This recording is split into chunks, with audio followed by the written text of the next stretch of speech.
subestimar el valor de los mercados ilícitos. Y cuando hablamos de esta sesión, estábamos pensando sobre los objetivos de desarrollo sostenibles, el objetivo 16, y queríamos reducir los flujos de mercado ilícitos, reducir también los flujos de armas de fuego y de crimen organizado. Y uno de los indicadores que está dentro del marco de la información estadística tiene que ver con los flujos ilícitos financieros, y probablemente este es el indicador más difícil que tenemos de todos los objetivos de desarrollo sostenibles, porque todavía realmente no hay una definición internacional consensuada, sino ni una metodología en la que hayamos acordado para medirlo, pero sí hay ciertas experiencias. Entonces nos pareció dar esta discusión para platicar sobre estas experiencias y echar a andar la conversación y ver cómo podemos formar una comunidad de expertos para avanzar la agenda de estos indicadores, para que dentro de pocos años tal vez podamos llegar a un acuerdo entre todos los Estados miembros de la comunidad científica. Tenemos a 4 miembros del panel muy distinguidos. Comenzamos con Volker Nitsch. Volker es profesor de Economía Internacional en Darmstadt, Universidad de Tecnología. Antes fue el jefe de la División Internacional Económica en el Instituto en Zúrich, y también estuvo en la Free University de Berlín y en el Bankengesellschaft. Seguramente no es como se debe de pronunciar. Me disculpo. Entonces, no voy a leer todas las biografías. Ustedes ya las tienen en el programa y así podemos ahorrar un poco de tiempo. Muy buenos días a todos. Es un placer estar aquí.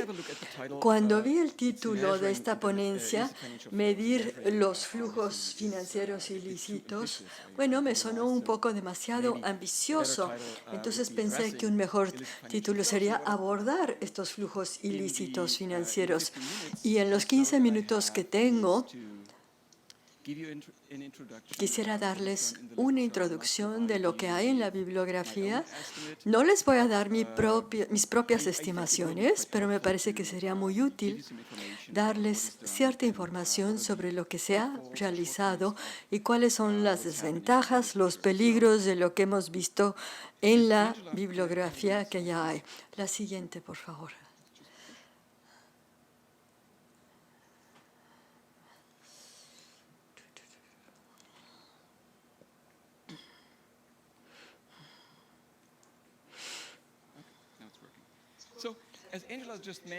Como Ángela acaba de mencionar, no hay una definición en común de lo que entendemos como flujos financieros ilícitos, pero me parece que una característica común a lo que los individuos y organizaciones ven como flujos financieros ilícitos sería una transferencia ilícita de fondos, de capital transfronterizas.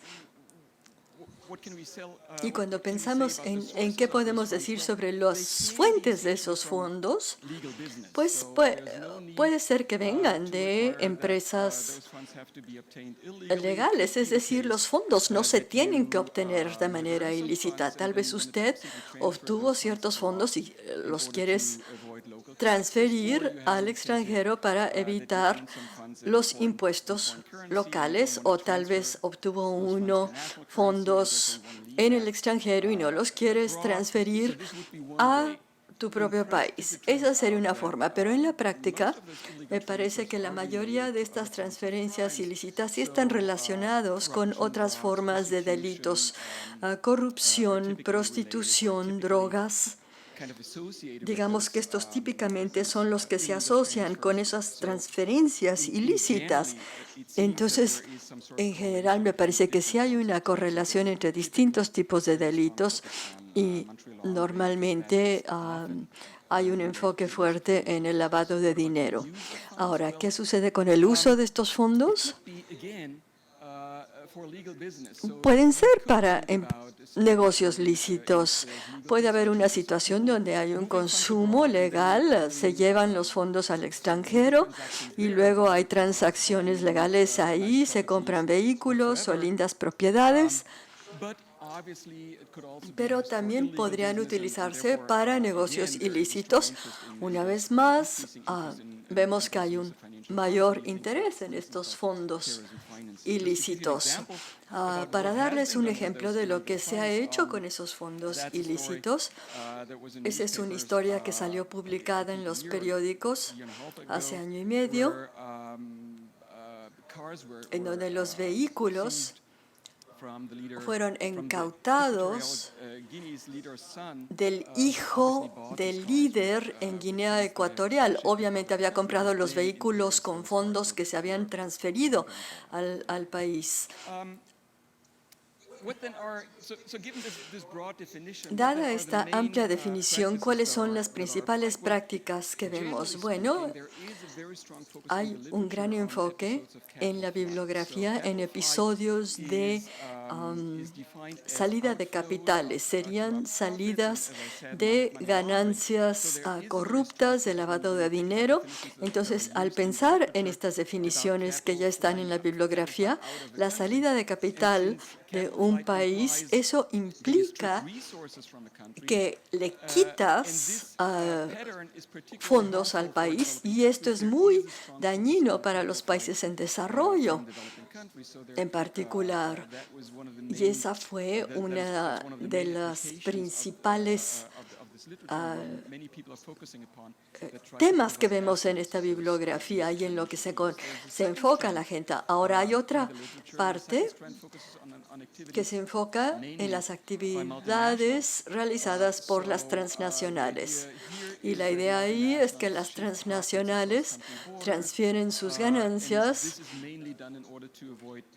a través de las fronteras para evitar el pago de impuestos, pero esta es una historia muy distinta, es una línea muy distinta porque se enfoca más bien en los países desarrollados y la práctica que realizan muchas empresas. Entonces, puede ser algo a muy baja escala o algo llegando a estructuras muy complejas, con redes delictivas, con múltiples capas en cuanto a la propiedad de los fondos. Entonces hay toda una gama de actividades y eso es muy difícil de captar y de poder evaluar de manera empírica. Como dije, hay distintos intentos en la bibliografía tratando de evaluar este tema. Muchas estimaciones se concentran en la salida de capital en los países en desarrollo, y hay dos enfoques ahí. Uno sería ver los componentes de la balanza de pagos y hacer un análisis de los insumos, los dineros que salen, los cambios en la deuda, y algo que se ve en este análisis muchas veces, si hay una cierta diferencia, esto se atribuye a los flujos ilícitos que salen del país. Otro enfoque que hemos visto son las facturas comerciales falsas, en donde la gente falsifica los documentos comerciales para llevar los fondos al extranjero. Pero otro colega nos va a platicar más sobre esto. El problema en general, desde mi punto de vista, es que los métodos mismos pueden funcionar bien en una situación específica y tal vez son parte de una situación específica. Entonces, las facturas comerciales falsas nos lleva a ver la conducta. Nos llevó a ver la conducta de los exportadores en Turquía, en donde estaban falsificando las facturas. Y el análisis de la balanza de pagos también se ha hecho en el caso de Nigeria. En esas situaciones específicas, esos distintos enfoques pueden producir percepciones muy útiles una vez que comienza uno a aplicar esos métodos de manera extensa. Y ese es el objetivo último, entender cuál es el valor global de estos flujos. Estos distintos métodos podrían causar problemas, y el problema es que tal vez tiene uno resultados pocos plausibles. Aplicas este método de las facturas falsas, pero en vez de ver una salida de capitales, es una entrada de capitales en un país en desarrollo. Entonces, ¿qué haces en ese caso? ¿Alguien está falsificando los documentos comerciales para traer dinero al país? Eso es poco probable. Entonces, la pregunta es, ¿qué hace uno con este tipo de conducta? Y el segundo problema ahí es que tal vez uno no puede ver ciertas prácticas importantes. En ciertos países específicos, puede ser adecuado examinar este episodio en particular y aplicar este método, pero una vez que lo aplicas a todo, no es muy seguro que las facturas falsas realmente es el principal método que se aplica en Rusia, China, Nigeria, Turquía o en el país que ustedes quieran. Entonces, una de mis recomendaciones es profundizar más en el tema, tratar de obtener más detalles de la evidencia, aunque solo obtengamos información anecdótica. Bueno, veamos un poco los antecedentes de este tema. Un método es ver los datos de los precios. La idea es que aquí los documentos comerciales se han falsificado, el precio se ha manipulado. Esto es lo que se llama precios falsos. Y también hay que ver las asimetrías en los datos comerciales. En estos casos, a veces tenemos datos sobre el comercial, tanto de exportadores e importadores. Entonces, si vemos el valor de exportación, lo comparamos con el valor de importación, se ven las estadísticas, y si hay una diferencia, eso podría indicar de que algo se está haciendo mal. Podría ser facturas falsas. Ahora, cuando vemos los datos de los precios según la transacción, por ejemplo, en los datos de Estados Unidos está muy desagregada, muy desglosada, obtenemos millones de datos de observaciones, y la idea es que una vez que tenemos una cierta transacción comercial identificada, uno puede comparar precios que se reportan en la declaración comercial. Y si hay un precio anormal, así es como se interpreta, es que el comerciante ha hecho algo mal. Y esto tal vez podría indicar que hay un precio falso, y el problema ahí es ver cuál es el producto. Si vemos los productos según el programa de tarifas, puede haber clasificaciones que te dan mucho margen para tener gran variación en los precios. Por ejemplo, si pasa uno en esta clasificación de Estados Unidos, hay una que se llama carros tanque. Carros tanque pueden ser pequeños o grandes. Entonces el precio también ahí puede variar muchísimo. Y por ello surge el problema de pasar al nivel más desagregado posible para ver cuál es el precio normal. Y esta es una decisión arbitraria para clasificar si el precio es muy grande o muy pequeño. Entonces sí se considera como una anomalía, y entonces se considera un flujo financiero ilícito. Ahora, en cuanto a las facturas falsas comerciales, si vemos las discrepancias en las estadísticas comerciales, puede ser que haya muchas razones válidas por estas variaciones, tal vez distintos métodos para capturar los datos de exportaciones e importaciones, o cuando envía uno algo a la Unión Europea, Y en el puerto de Rotterdam, mientras el barco va en camino, vemos que el destino final va a ser Austria, Alemania. Entonces sí hay una discrepancia en los datos comerciales. Tal vez los periodos de tiempo varían, pero finalmente hay que llegar al nivel del producto. Y luego, además de eso, se argumenta tal vez que hay actividades fraudulentas, pero aún ahí, en ese caso, puede haber distintas actividades fraudulentas. A ver, les voy a dar un ejemplo aquí.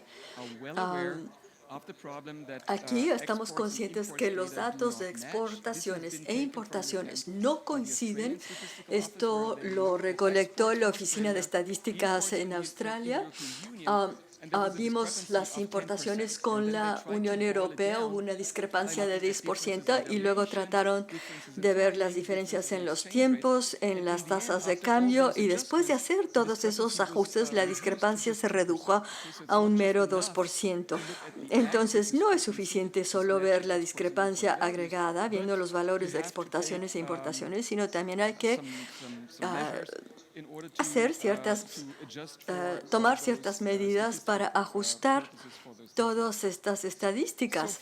Entonces, las cuatro o las distintas actividades, una vez que se detecta fraude, puede haber muchas otras cosas que están sucediendo y que no necesariamente muestran algo ilícito. Tal vez, por ejemplo, el comercio que no ha sido reportado para nada, como el contrabando, o puede haber un comercio ficticio. Tal vez hay evidencia de cifras comerciales muy infladas. Este ha sido el caso en la Unión Europea, en donde simplemente estás reportando mal la actividad comercial. Y esto se puede hacer en todo tipo de transacciones. Entonces, y finalmente esta es la lámina final y luego podemos pasar a la sesión de preguntas y respuestas y platicar más sobre esto. Las facturas falsas en el comercio internacional pueden ser bidireccionales, puede ser una sobrefacturación o una subfacturación en las exportaciones y en las importaciones, en ambos campos. Y tal vez hay distintos incentivos para ir tras esta estrategia. Solamente dos: la subfacturación en exportas. Esto tiene que ver, sí, con el flujo ilícito. Y si usas datos agregados para analizar las discrepancias en estas estadísticas comerciales, te estás perdiendo buena parte de la historia que está sucediendo a un nivel micro. Entonces, hay que ver otras recomendaciones que me he encontrado. Es ver los datos locales muy desagregados para realmente poder entender lo que está sucediendo. Y con eso concluyo. Gracias.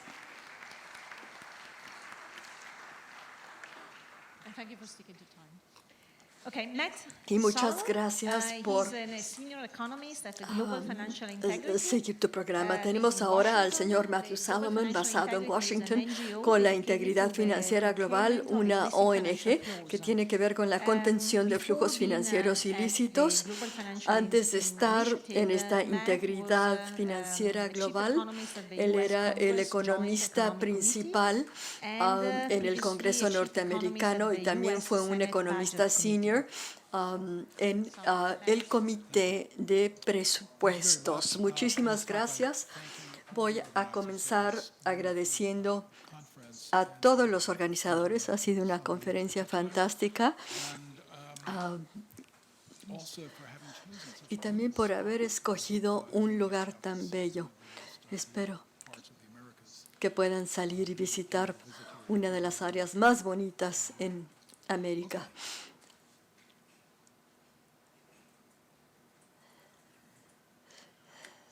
Here is the title. I'm focusing on a small portion of what Volker has just Aquí tenemos el título. Me voy a enfocar en una pequeña parte de lo que Volcker acaba de describir.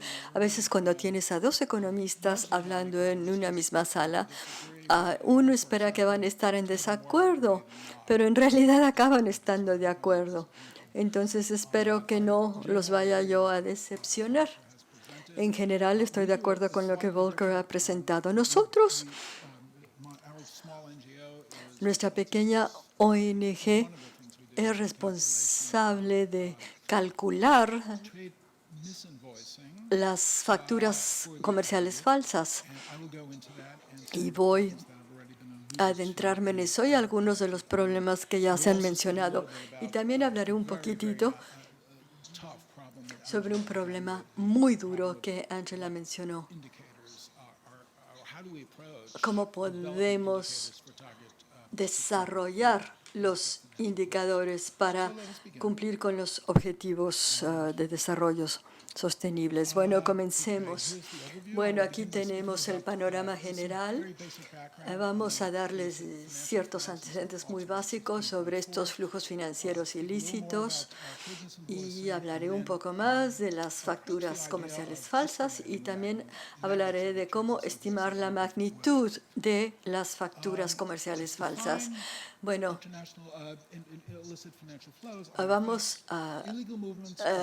los flujos financieros ilícitos se definen como movimientos ilícitos de dinero o de capital de un país a otro. Si pensamos en lo que Volcker acaba de decir, podemos concebirlos como flujos ilícitos, algo que entra y sale de un país, y se consideran ilícitos cuando los fondos se obtienen de manera ilícita, se transfieren de manera ilícita o se utilizan de manera ilícita, ya sea en el punto de destino o en el tránsito. Y referenciamos nuestros esfuerzos empíricos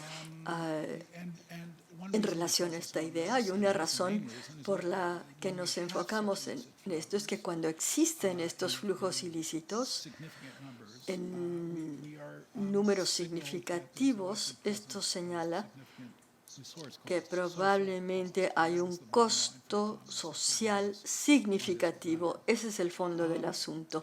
Y es por eso que nos importa. Una cosa que quiero señalar es que en otras actividades ilícitas que se han descrito aquí, este enfoque a los flujos ilícitos no se enfocan tanto en la fuente de estos fondos. No es necesariamente dinero que proviene de las drogas o de elevación de impuestos, sino simplemente personas que están tratando de violar la ley, de saltársela, transfiriendo dinero de un lugar a otro. Y tal vez hay que ajustarse a esta manera de percibirlo, simplemente es otra forma de verlo. Los flujos ilícitos están ocultos, las víctimas casi nunca los reportan y básicamente es algo que no se puede observar. Tenemos dos enfoques para estimar esto en la bibliografía, y esto es de los flujos financieros ilícitos. Uno es de abajo hacia arriba. Aquí tenemos estudios de caso, estudios en el campo, encuestas, entrevistas con empresarios, con expertos en procuración de la ley, y en algunos de estos delitos comerciales las encuestas son algo muy costoso, porque tienes que tratar con distintas jurisdicciones y países y eso es muy difícil de hacer. Ahora, este enfoque de arriba hacia abajo es un poco distinto. Volcker mencionó esto, en donde podría haber datos útiles, es decir, si podemos justificar los estimados, lo que más nos preocupa es ver qué tipo de magnitud vamos a tener y en la medida de lo posible hacer comparaciones entre los distintos países. Esa es una ventaja en los estimados que son más posibles de realizar, y también los estimados son necesarios. Y si se tienen que hacer, los tenemos que poder fundamentar. Y la idea es tener una econometría en cuanto a los cálculos. Como digo, esto es algo muy difícil de hacer ya en la práctica, de arriba hacia abajo, y distinguir sobre todo para poder distinguir entre flujos lícitos e ilícitos. Esto me estoy apresurando, pero es el punto más importante. No hay un solo enfoque empírico que puede decir que produce estimaciones definitivas, precisas e indisputables de los flujos financieros ilícitos. Y de hecho, al estimar estos flujos, tenemos un problema importante, porque si hemos encontrado un monitor excelente de los flujos ilícitos, estos se van a otra parte. O sea,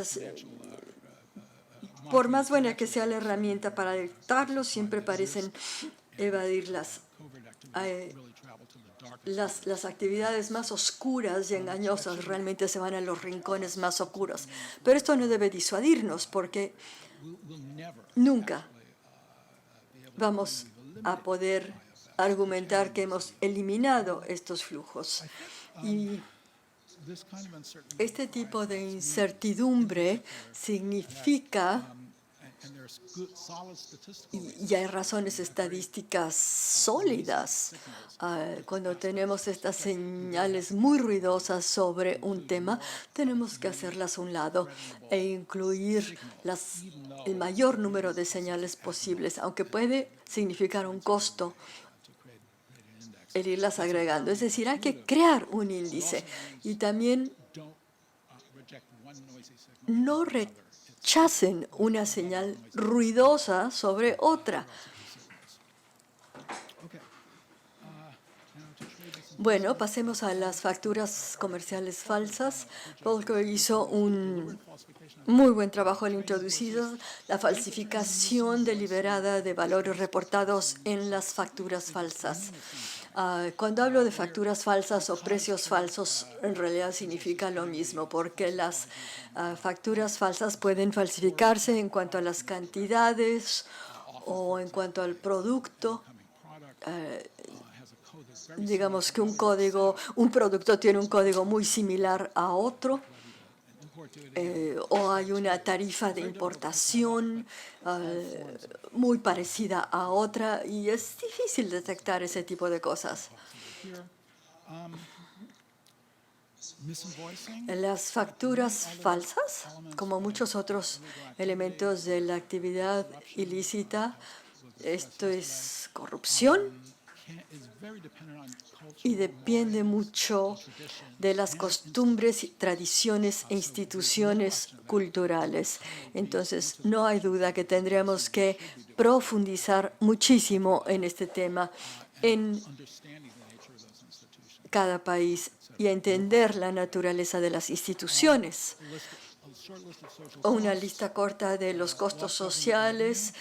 El gobierno pierde ingresos por evasión de tarifas o de impuestos. Todo esto son costos que sufre la sociedad. Desanima, digamos, desincentiva más bien la inversión extranjera en el país. Y aquí tenemos, creo que esto es lo mismo que Volcker tuvo. Yo simplemente le dediqué un minuto a fin de ver la salida de capital. Es importante segregar los influjos de las malas facturas comerciales. No, perdón, me refiero a las salidas, los flujos de salida, y entender el movimiento de las exportaciones. Esta es parte de lo que está en la bibliografía de salidas de capital.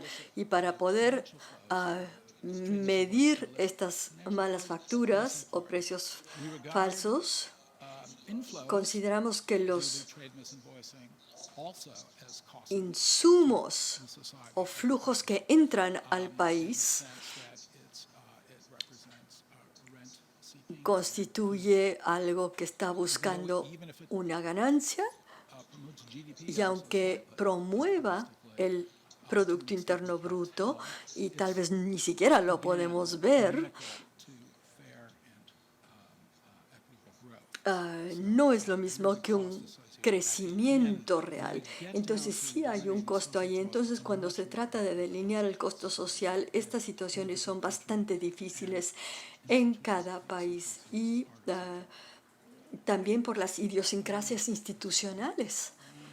Okay, so instead of proceeding En vez de... and again how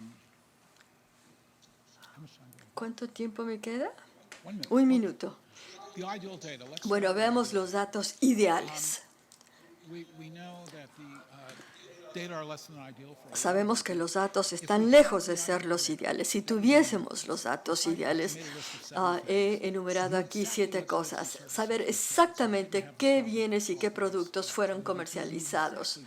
Si supiéramos exactamente qué fue comercializado, habría medidas físicas de la cantidad comercializada, los valores unitarios, algo a lo que ya se refirió Volcker, el tener un registro completo de las cosas, transacciones, los seguros, las diferencias entre las declaraciones de importaciones y exportaciones, la fecha y la duración de las transacciones comerciales.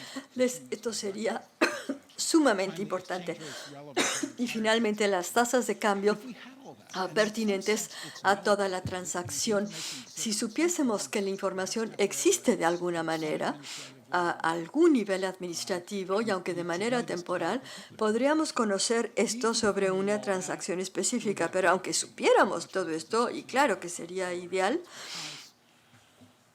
incluso aunque tuviésemos todo este conjunto de datos ideal para todos los países, todas las transacciones comerciales, no podríamos realmente distinguir a veces el fraude de los errores legítimos si tuviésemos que usar ciertos procedimientos estadísticos para detectar los patrones en la facturación falsa. Y incluso eso nos daría estimaciones poco precisas. Ahora voy a concluir ya. En las estimaciones de las facturas falsas comerciales es muy importante saber que son como un límite ilustrativo al nivel muy bajo, porque sabemos a nivel global que son subestimados. También sabemos que la cobertura que estamos utilizando datos de operaciones comerciales, las posibilidades de hacer facturas falsas en comercio de servicios para los cuales no tenemos datos son muy grandes y en muchos casos sería una manera mucho más atractiva de llevar a cabo este tipo de operaciones. Por último, no tenemos manera, a partir de los datos existentes, no tenemos forma de llevar un seguimiento de la transferencia interna de precios. No podemos rastrear elementos de comercio que impliquen evasión fiscal entre jurisdicciones. Eso simplemente no está en los datos. Por lo tanto, tenemos un ejemplo ilustrativo. Nuestra estimación es que, nosotros lo hacemos utilizando datos a nivel país, lo cual no es ideal, pero la única razón por la que utilizamos estas estadísticas es porque es el único conjunto de datos que tenemos disponible que nos da una vista panorámica detallada. Los datos son confiables en mayor o menor medida, definitivamente. Consideramos que las estimaciones con base en eso, bajo ciertos supuestos razonables, es un cálculo, nos da un orden de magnitud y el número parece muy grande. Una manera de representar esta cifra es de alrededor de 25% del comercio total en economías en desarrollo y emergentes. Más o menos una cuarta parte está apareciendo como facturación errónea. Bueno, hasta aquí dejo la presentación y más adelante estoy a sus órdenes para preguntas. Gracias. Ernesto Savona es director de Transcrime, un centro conjunto de investigación de la Universidad Católica del Sagrado Corazón, y es profesor de criminología en esta misma casa de estudios en Milán. Anteriormente fue profesor de criminología en la Facultad de Derecho en la Universidad de Trento. En 2003 fue nombrado editor en jefe del European Journal on Criminal Policy and Research, que es una revista científica de renombre internacional publicada por Springer.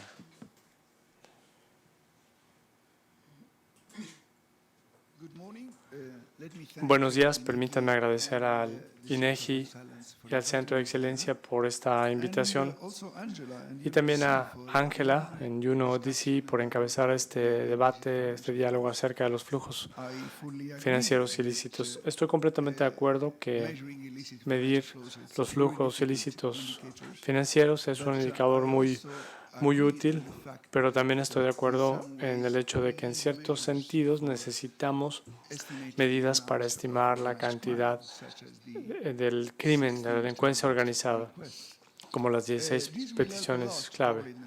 Esto va a ayudar mucho en los próximos 30 años, quizá.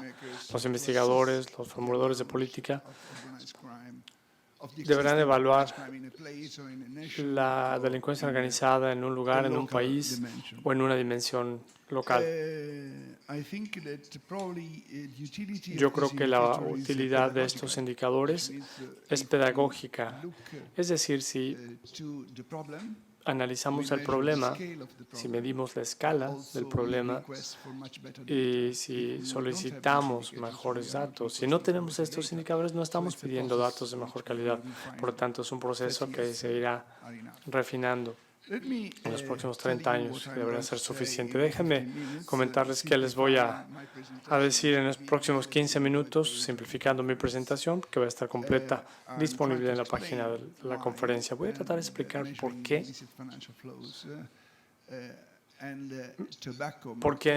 medir los flujos financieros ilícitos del mercado del tabaco.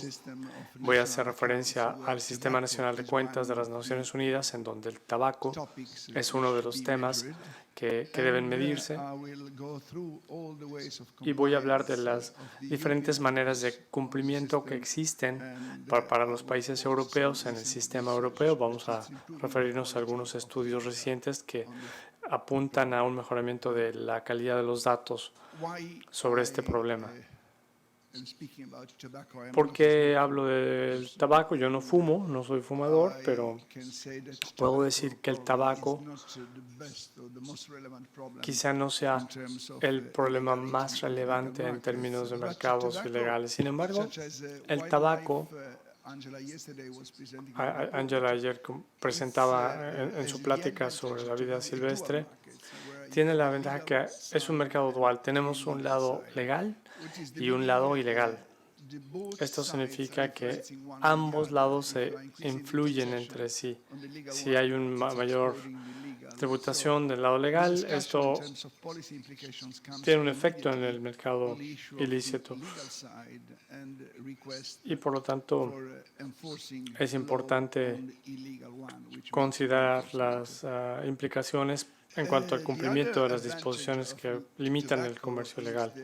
Otra cuestión sobre el tabaco es que es el único caso en donde tenemos a los productores de tabaco que están suministrando muchos datos a los investigadores, porque los mejores competidores para los legales son los legales. Es el primer caso en mi vida en donde estamos haciendo investigación sobre mercados ilegales. Encuentro que los productores, la ventaja es que solo hay 4 grandes productores, no como en el alcohol, donde hay muchísimos, y además están dispuestos a suministrar muchos datos. A veces distorsionan los datos porque quieren incrementar la cantidad de ilegalidad, pero en muchos casos hay datos de buena calidad. Es importante para entender, explicar la dinámica de este mercado.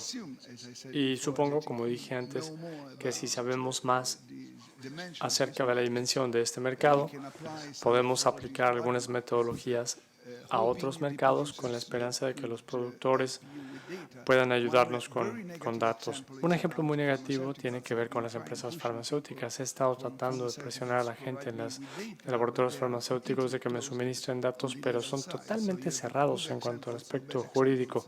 Entonces hay buenos ejemplos y hay malos ejemplos en cuanto a la disponibilidad de datos. Pero déjenme decirles cuál es el marco internacional. Otro punto positivo es que el tabaco es uno de los pocos mercados que ha sido incluido en el sistema de cuentas nacionales de la Comisión Estadística de las Naciones Unidas. Desde 1947 ha pedido que se inserte este tema en las cuentas nacionales, pero también tenemos el Sistema Europeo de Cuentas Nacionales y Cuentas Regionales, que incluye también la economía no observable o la economía ilegal. Todos los países están haciendo una aportación a la Unión Europea en función de su Producto Interno Bruto. Existe un fenómeno en donde la gente, por ejemplo, en Italia está exagerando la cantidad de delincuencia organizada que existe. Nosotros estimamos que son 10.000 millones de euros, pero hay otra persona que habla de 150.000 millones de euros. Una vez que la gente, la Comisión Europea, sabe que existen dos diferentes estimaciones, dice, bueno, Italia debería pagar una aportación mucho mayor a la Unión Europea. Y los italianos, que por lo general les gusta exagerar las cosas, dicen que es mucho mejor evaluar la cantidad de la delincuencia organizada que existe que la economía legal, porque de lo contrario se ve uno obligado a pagar mayores aportaciones a la Comisión Europea. Por supuesto, tiene que haber una metodología que sea compatible a nivel internacional para poder hacer esto. Permítanme hablar de los lineamientos metodológicos: prostitución, la producción, el tráfico de drogas y el contrabando de alcohol y tabaco. Este es uno de los principales, les voy a decir, uno de los principales problemas que hay en el caso del tabaco. Se agrupan porque se habla de transacciones comerciales ilegales, contrabando. El contrabando de alcohol y productos de alcohol y tabaco son operaciones que provienen principalmente de dos fuentes, básicamente de la oferta y la demanda, el número de consumidores. El sistema europeo también recomienda un lado de demanda. Lamento decir que el problema está del lado, con los datos del lado de la oferta. Todos los mercados que no se conocen muy bien vienen de CISAR. Sabemos que estos datos han sido completamente distorsionados por la eficiencia de la acción policíaca, pero la verdad es que no disponemos de mejores datos en cuanto al lado de la oferta. La idea es combinar la demanda y la oferta para subsanar esta distorsión en el lado de la oferta. Como ven ustedes, a partir de la recomendación del Sistema Europeo de Cuentas, las exportaciones son la cantidad por precio y las importaciones son la cantidad por precio de importación. Déjenme simplificar el razonamiento detrás de estos tres pasos. Las ventas son la cantidad por el precio y el margen, las ventas menos las importaciones. Para comentarles que el problema que se presenta tiene que ver con el tipo de datos que estamos recolectando. Queda claro que los datos de confiscaciones están ahí, de incautaciones. Una vez que pasamos al lado de la demanda, para las drogas es más fácil porque existe una agencia europea que está recolectando información acerca de drogas. Pero una vez que hablamos de alcohol y tabaco, se torna mucho más difícil. Debemos quedarnos en lo que llamamos a veces los datos de los productores. Pero permítanme hablar brevemente sobre el tema de cumplimiento para los Estados miembros de la Unión Europea. No voy a hablar de cada punto de cumplimiento, pero es interesante saber cuál ha sido la reacción de los diferentes Estados europeos. Primero, no todos los Estados europeos están suministrando información. sobre alcohol y tabaco. En segundo lugar, tienen criterios diferentes. Los lineamientos son muy genéricos, son flexibles. Algunos países los interpretan de manera diferente. Suecia, que es el país que desde un principio ha producido alcohol y tabaco, en algún momento tomaba sus estimaciones a partir de debido a la sensibilidad del país, tiene una alta sensibilidad al alcohol.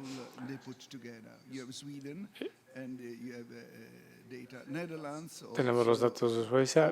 Países Bajos también, las importaciones de cigarrillos ilícitos, menos las incautaciones. Por supuesto, la interpretación de estos datos es muy diferente. En Italia tenemos indicadores de oferta que provienen de las incautaciones, las ventas legales que provienen de las importaciones y también agrupando la demanda junto con las ventas legales para tratar de entender la cantidad de usuarios que existen y las ventas oficiales que son diferentes de las ilegales. Bélgica y Francia, estos son los países que están obedeciendo los lineamientos europeos. ¿Cuáles son los problemas? Pues una falta de información estadística sobre la producción, los precios. Es muy difícil separar por completo lo legal de lo ilegal. En ese sentido es muy parecido a lo que pasa con la vida silvestre. Nunca sabemos si estamos contando dos veces. Depende mucho de las medidas que estamos manejando, pero en mi opinión es mejor cometer un error que no hacer nada.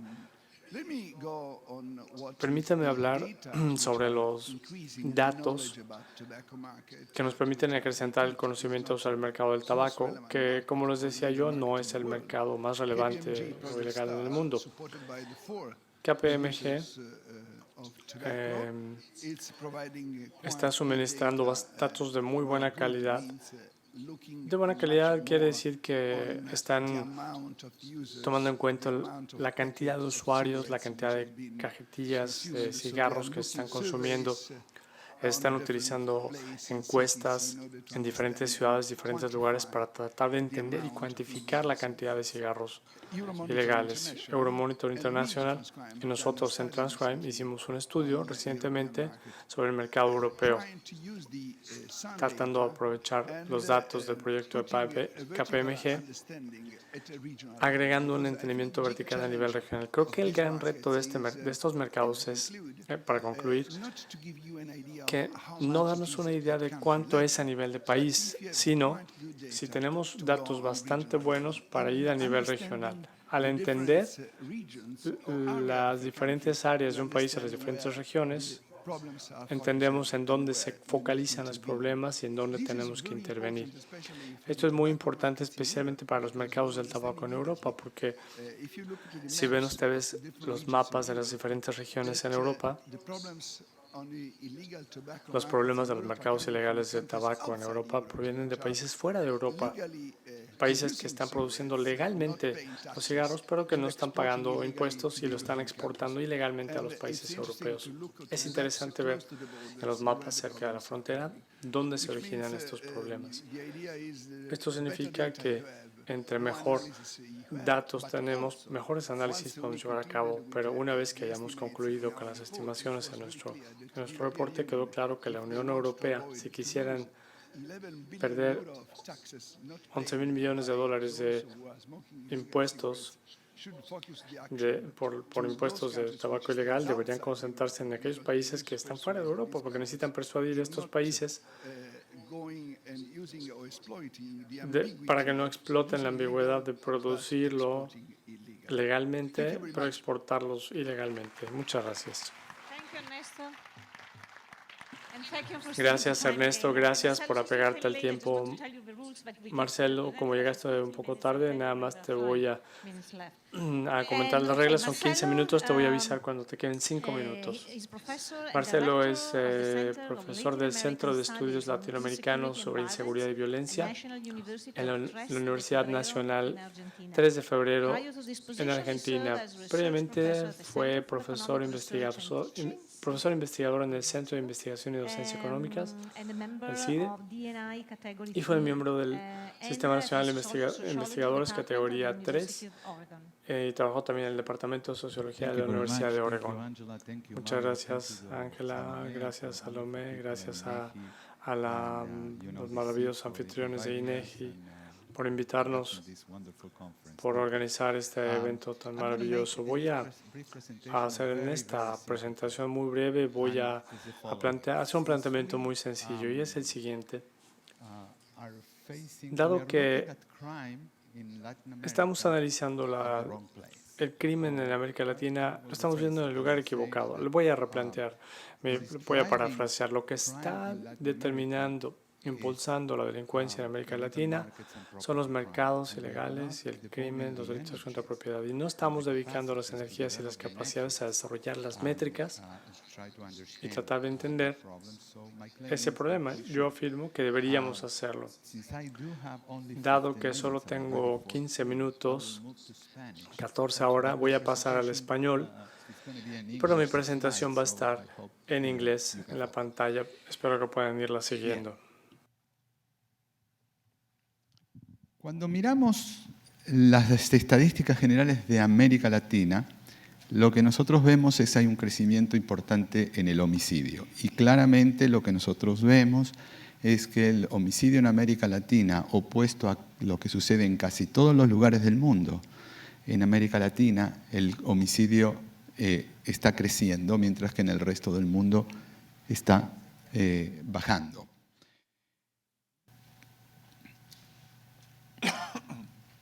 En general, cuando nosotros observamos los datos, no hay una muy fuerte correlación entre el homicidio y el crecimiento de los delitos contra la propiedad. En general, me refiero solamente a América Latina. Este es un estudio basado en 18 países de América Latina a lo largo de los últimos 25 años. Y lo que uno ve es que hay una correlación débil entre el homicidio y los delitos contra la propiedad. Voy a sostener que las economías ilegales son mucho más importantes en América Latina de lo que son prácticamente en cualquier otro lugar del mundo.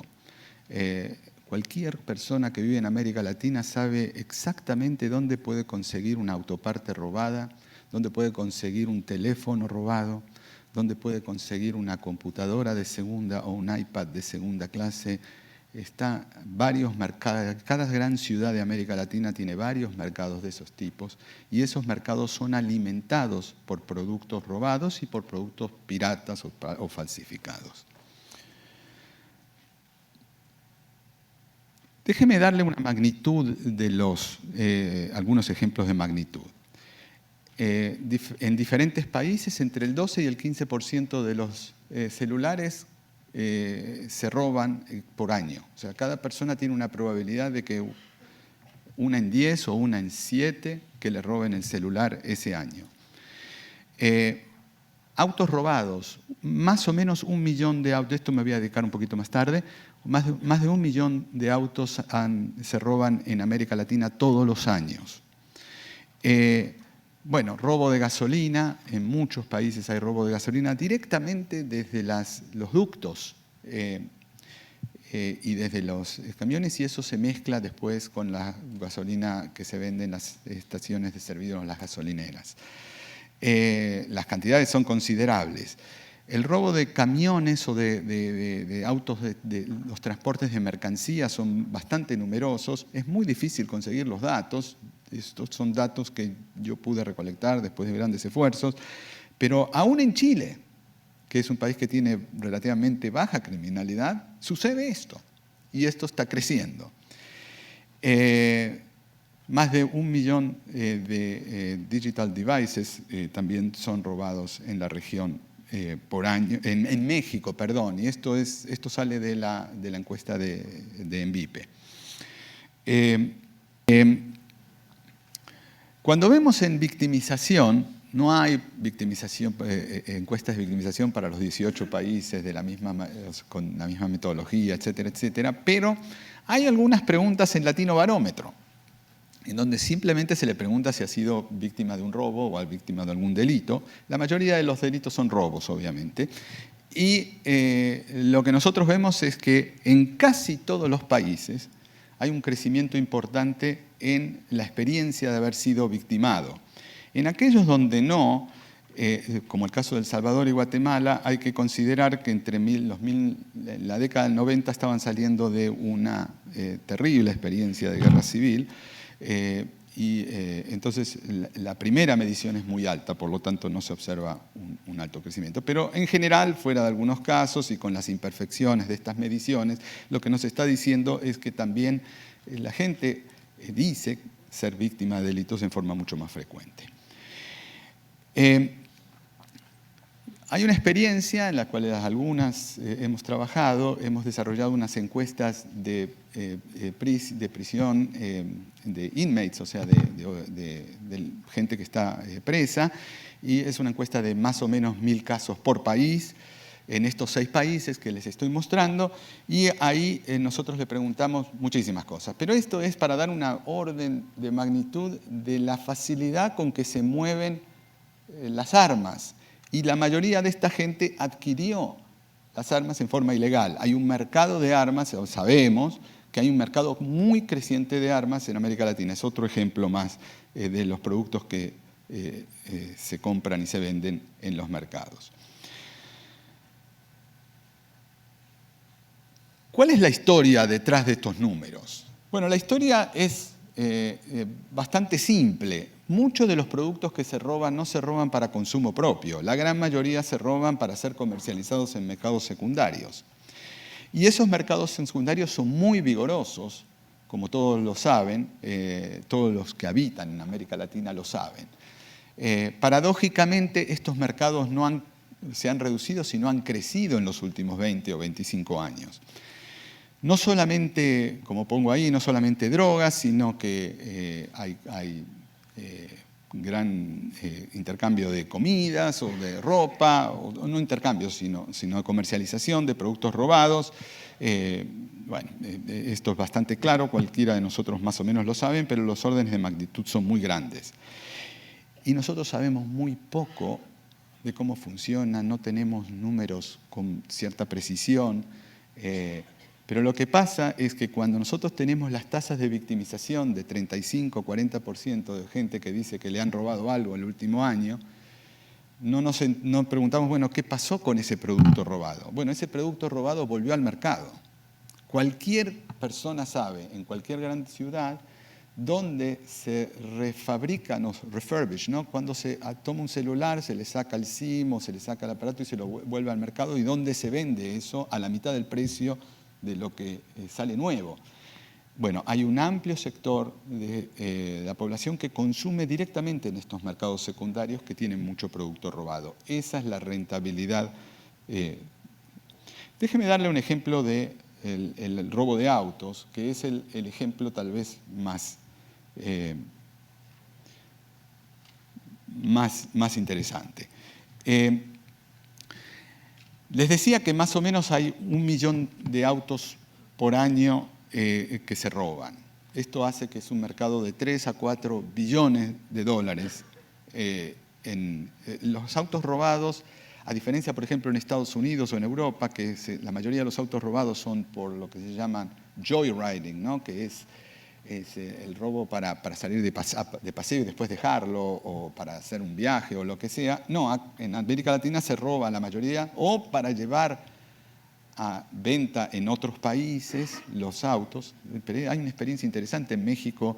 En el año 2010 un auto robado apareció en Eslovenia y era originalmente de México. Así que imagínense la infraestructura de cruzar el mar con un auto. O sea, hay todo un aparato que mueve esos productos. Pero en general es lo que se llama chop, ¿no? Que se cortan las partes y se venden las autopartes a una fracción, entre 1/3 y la mitad de lo que vale nueva esa autoparte. Uno diría, bueno, crece el parque automotor, y como crece el parque automotor, crece la demanda de productos de autopartes. Bueno, les voy a mostrar que no en todos los lugares del mundo los robos de autos crecen. Este es el ejemplo de Estados Unidos con la encuesta de de victimización nacional de los Estados Unidos. Si pueden ver esto, o si no, me tienen que creer, la gran mayoría de los países, yo he buscado bastante y he encontrado, hay una comparación entre, digamos, en 3 o 4 años, hay países que los comparo cada 3 años, depende de la disponibilidad de los datos, lo que nosotros vemos es que la mayoría de los países tienen caídas de la tasa de robo de autos. ¿Qué pasa en América Latina? Bueno, este es el caso de México. Podemos discutir un poquito los datos, si son extremadamente precisos o no, pero me parece que la evidencia es contundente, que hay un crecimiento fenomenal en el aumento de robo de autos, y esto no sucede solamente a partir de la llamada guerra contra las drogas, esto viene sucediendo desde los años 90. Algunas tasas de robo de auto en la mayoría de los países de América Latina a lo largo de 4 o 5 años. El dato de Brasil tiene un problema porque en la última medición no están los datos robados de Minas Gerais y Santa Catarina. Si estuvieran, esa tasa ya sería positiva y no negativa. Lo que quiero demostrar es que en espacios de 3 o 4 años casi todos los países tuvieron un crecimiento significativo de los robos de autos. La tasa, porque está calculada por cantidad de... How long? 2 minutes? 2 minutes, great. ¿Cuál es la agenda? Bueno, primero lo que tenemos que hacer es entender un poquito mejor qué es lo que está pasando. No sabemos lo que realmente está pasando en América Latina porque nos estamos concentrando mucho más en desarrollar instrumentos de medición enfocados en la violencia, que está bien, no estoy diciendo que hay que descontinuar esos esfuerzos, obviamente, pero que estamos desconociendo gran parte del problema. En otro lugar voy a argumentar de que en realidad todo esto ayuda al crecimiento del crimen organizado que después se diversifica en distintas acciones. Para eso hay que desarrollar muy buenos y continuos esfuerzos en victimización. El ejemplo de ENVIPE es paradigmático y me parece que es muy encomendable. Y hay que buscar diferentes fuentes de información. No voy a tener tiempo, eso es para otra conversación, pero tenemos un problema que llamamos de principal agente, cuando dependemos de los datos de la policía o de sectores administrativos de los gobiernos, tienen todos los intereses en no reportar en forma adecuada. Y esta pelea la venimos haciendo hace 25 años y la policía va a reportar más o menos lo que quiera en la mayoría de los países de América Latina. Y con los datos oficiales va a ser muy difícil hacer este tipo de estudios. Habrá que buscar y explorar en nuevas técnicas. Yo quisiera terminar con una historia, a veces me gusta contar esta historia, respecto al problema de los homicidios en América Latina y los acquisitive crimes, con un cartoon de, no sé si ustedes se acuerdan algunos de ustedes ni lo conocerán, pero hace muchos años había estos chicles o estas gomas de mascar que se llamaban Bazooka, de Joe Bazooka, y venían con un cartoon, con unos dibujitos y algún pequeño chiste. Y uno de ellos era este. Joe Bazooka iba caminando por por una calle a la noche y ve a un hombre desesperado buscando algo bajo un farol, una iluminación. Y le pregunta, Joe le pregunta a este hombre, oye, ¿qué haces acá? Y el otro le contesta, y se me perdió algo, se me perdió un anillo, lo ando buscando. Entonces le dice, ¿y por dónde se te cayó? Así te ayudo. Me dice, se me cayó aquí a la vuelta. Y le pregunta a Joe Bazooka, ¿y por qué lo buscas aquí? Porque aquí hay luz. Quiero pensar que no debemos solamente mirar donde hay luz, porque donde está la oscuridad también hay cosas importantes que rastrear y hay que enfocarse en esto. Bueno, muchas gracias.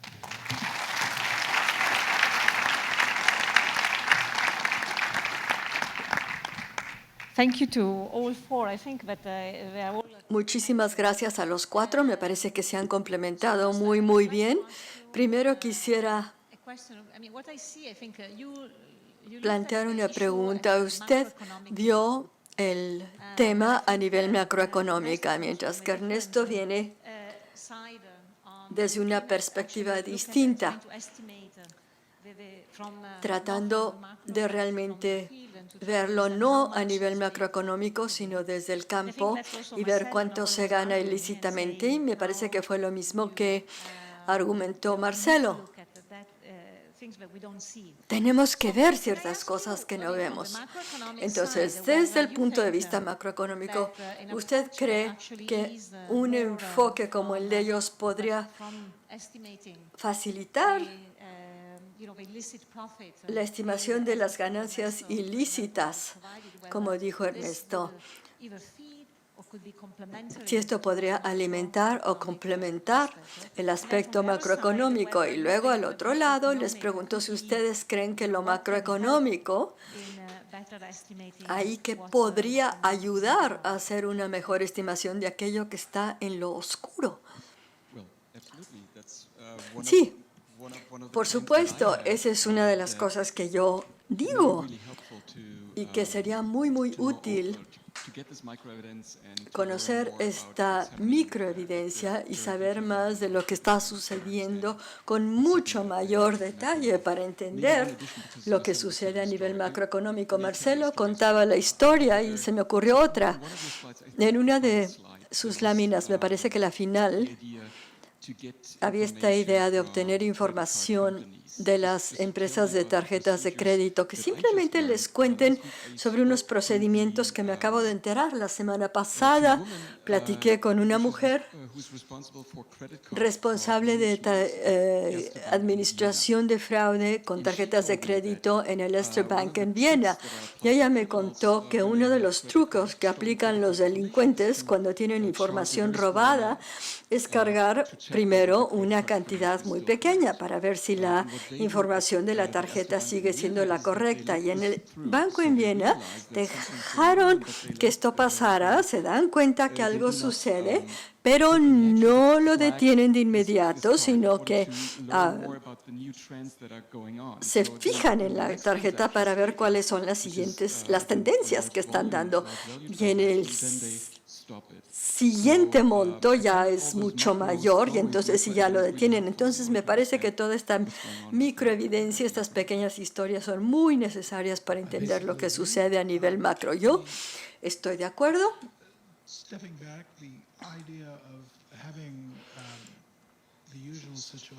La idea de tener datos y todo es cierto. Digamos que aquí no tenemos casi nada.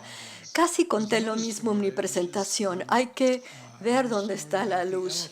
Pero hay otra historia del elefante que está en la sala y mucha gente que tiene los ojos tapados dicen, ¿qué es esto? Uno toca la pierna y dice es un árbol, otro toca la parte lateral del elefante y dice es un muro. Y ustedes saben que ellos no saben lo que es, pero no puedes evitar un pedacito de información porque de alguna manera sí es una señal, aunque sea ruidosa. Entonces, para contestar su pregunta, la perspectiva macroeconómica debe estar informada por lo micro y también a la inversa. El desarrollo de datos concentrándose en lo macro, por ejemplo, datos administrativos deben estar disponibles, serían muy útiles y podrían ayudarnos muchísimo.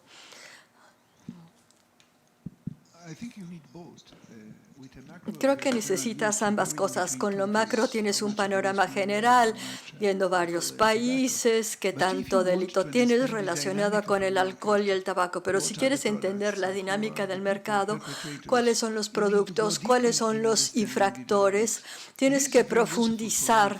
Y esto es muy útil para la procuración de la ley y los que formulan políticas, porque ¿cómo vas a tener nuevas políticas con nueva legislación si no conoces la dinámica distinta a nivel regional? Es decir, hay una combinación entre el nivel macro y micro, una visión muy específica, muy grande, o más bien muy amplia y otra muy específica. Ah, yo creo que debemos desarrollar, tener mucho más esfuerzos con el nivel micro, porque para ser precisos, por lo menos en los delitos que estudiamos, vamos a obtener algo muy preciso a un nivel micro. Y en estos delitos que estudiamos no tenemos mucho de eso. Aquí hay una pregunta para ustedes dos. En el área de las cuentas financieras liberalizadas, ¿tiene sentido enfocarnos en el comercio de bienes? Porque ver exportaciones e importaciones me parece que es lo equivocado. Tal vez más bien hay que concentrarse en los activos que tienen en el extranjero. Bueno, hay muchos lugares en los que podemos enfocarnos. La información que tenemos es que sí, el comercio no es lo único que debemos examinar. También hay muchos recursos ya que habría que también examinar. Por ejemplo, en las aduanas, tanto en Estados Unidos como en países en desarrollo, hay mucho lavado de dinero en el comercio. Entonces, ¿cómo podemos monitorear y limitar esto? Eso ayudaría. No es o uno u otro, sino ambas cosas.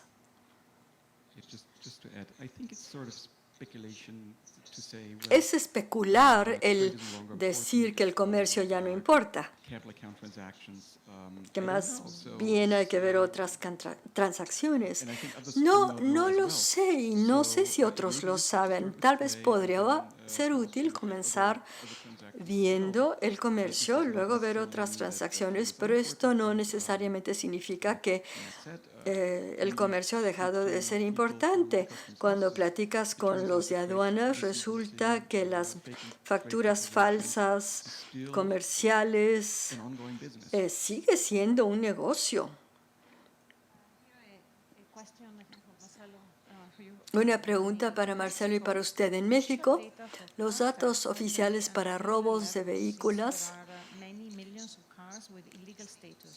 son muy bajos porque hay millones de autos que vienen de Estados Unidos y las investigaciones penales no se pueden iniciar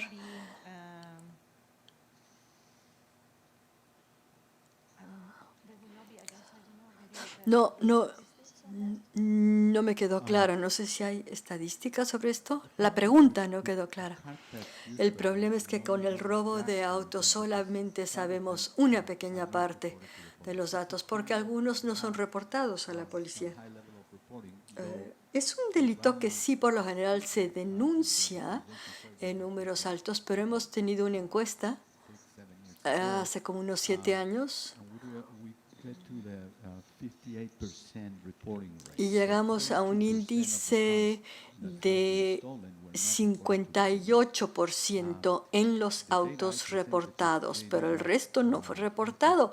Y los datos que yo presenté fue para autos robados reportados a las aseguradoras. Me imagino que el índice es mucho más alto.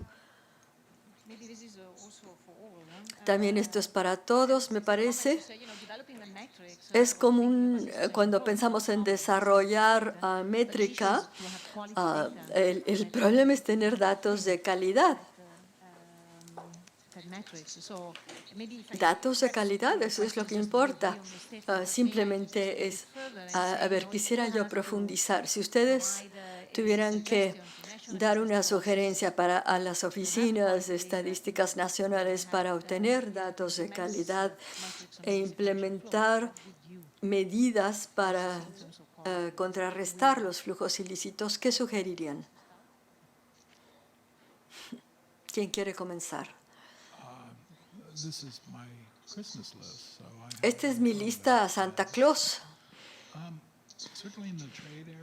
En el área comercial, y no se refiere a todo, pero en el área comercial los datos son mejores, están disponibles, pero una cosa que sería una recomendación amplia a nivel macro es que hay una enorme cantidad de recursos disponibles que se pueden desarrollar en los países en desarrollo y llegar a tener sistemas estadísticos muy superiores. El Fondo Monetario Internacional da una gran asistencia técnica.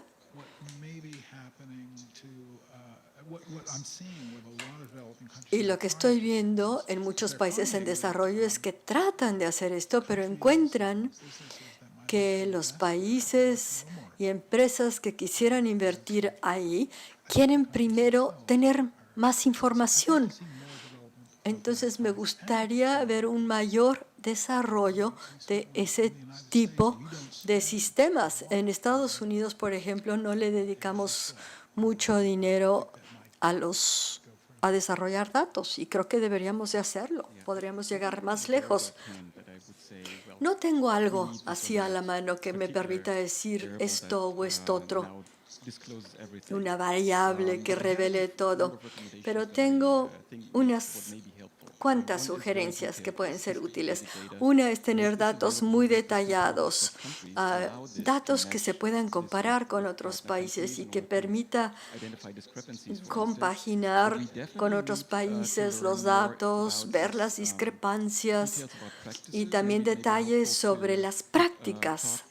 Podría ser útil practicar con los delincuentes para entender cómo lo hicieron, por qué lo hicieron de cierta manera, y esto nos da información para poder rastrear esos delitos. Y luego está todo el tema del ciberdelito, el delito cibernético, las transacciones en línea. Ahí no tengo la menor idea de qué datos se requieren para identificarlo. Rápidamente, me parece que sí, estoy de acuerdo con lo que acaba de decir Volker. Mejor conocimiento con los que formulan política. Tenemos un caso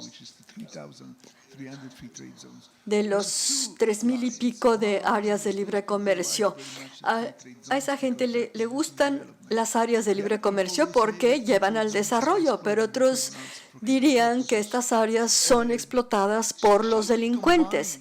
Entonces, si pudiéramos combinar pequeñas cosas para optimizar el desarrollo y reducir los delitos, pero no hay políticas que regulen cómo estas áreas de libre comercio se desarrollan por todos lados. Por ejemplo, la de Panamá, que ha llevado a delitos. Y hay otras áreas que son totalmente legítimas. No tenemos los datos para entender lo que está sucediendo en estas áreas de libre comercio. Y estas dos áreas se vuelven confusas. ¿Queremos más? ¿Queremos menos? ¿Qué queremos? A la gente le gustaría tener áreas comerciales libres sin que sean realmente libres. Y por lo pronto, si no son libres, pues no son libres. Hay que combinar todo esto para realmente tener políticas. Ayer hubo una magnífica presentación de Janet Lawrenson y ella demostró claramente que por lo menos en los años 70 y 80, ambos sistemas en Estados Unidos, los datos de las policías y de las encuestas, no coincidían muy bien. Y los datos de las encuestas han sido mucho más confiables. Me parece que las lecciones, y hemos escuchado fantásticas sesiones aquí sobre los puntos intrincados de las encuestas, pero sobre todo en América Latina, donde estamos tan rezagados en esto, las encuestas deben enfocarse de manera distinta para eliminar distintos aspectos que tienen que ver tanto con procuración de la ley como con los delitos. Es decir, se requiere una encuesta distinta que podría dar datos muy, muy buenos, porque francamente es muy difícil confiar en los datos de los gobiernos. Una última pregunta para las estadísticas comerciales. A ver, yo no soy economista. Retomo este comentario de que si estamos en la dirección equivocada.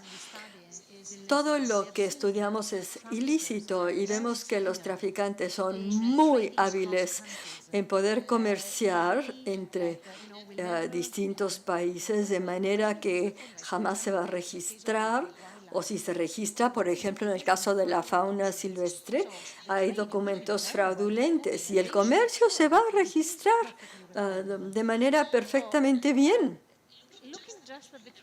Entonces, si solo nos concentramos en el comercio, no se está uno perdiendo de todo este componente ilícito, porque como dijo Matthew, que esto está subestimado, pero yo pensaba, bueno, si me dices que 80 es un subestimado de 100, lo entiendo, pero si 80 es un subestimado de 200, entonces se vuelve algo muy engañoso. I'll start. Yeah, no question. Sí, There are no cabe duda. various ways of looking Hay at this. distintas maneras de abordar esto, de rastrearlo, como usted lo vio en su ponencia de fauna silvestre. Esto es muy difícil de combinar con todo lo demás. No quiero defender esto mucho porque usted tiene toda la razón. Tenemos que combinar las tecnologías, los instrumentos. Tenemos la tecnología para rastrear la producción de drogas, los flujos de petróleo ilícitos. Defining ways to track that. If we know the underestimate, Pero si supiésemos que estos subestimados son cifras muy altas, es una forma de hacer que los gobiernos se preocupen question would have to be very creative. del tema. Ese sería un primer paso. Tenemos que ser muy creativos y últimamente, como en las finanzas, Illicit here is going to make it el iluminar react that way too. algo And just be mindful of va a hacer que la gente se concientice, pero hay que estar conscientes que nunca va a abarcar todo, porque hay gente muy habilidosa allá afuera. Es importante entender cuando uno comienza a analizar las facturas comerciales falsas, todo se basa en que hay distintos incentivos en los reportes, en los informes en el país importador o exportador. Entonces hay un motivo para falsear algo y puede haber a veces mayor probabilidad de que sí se detecte lo ilícito. Es decir, todo esto es la base de las facturas falsas. Es decir, me pregunto si el 80 se relaciona a 200. No lo sé realmente. Ese es de hecho el problema.